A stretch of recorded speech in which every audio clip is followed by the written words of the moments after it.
Hi friends, எல்லாருக்குமே வணக்கம். So நான் இப்போ ஏலாக்குறிச்சிலேருந்து அரியலூர் போயிட்டுருக்கேன். ஸோ கருப்பூர்லேருந்து மல்லூர் போகிற வழியில் தான் இந்த பிளேஸ் இருக்குது. ஸோ தினமும் நான் ஊருக்கு வரும்போது இந்த பிளேஸ் நான் பார்த்துட்டே போவேன்.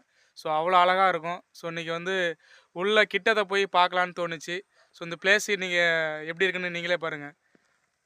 ஸோ இந்த பிளேஸ் தாங்க அது, பார்க்குறதுக்கே அவ்வளோ அழகாக இருக்குது. ஸோ இந்த வீடியோ பிடிச்சிருந்தா லைக் பண்ணுங்கள், கமெண்ட் பண்ணுங்கள். So thank you.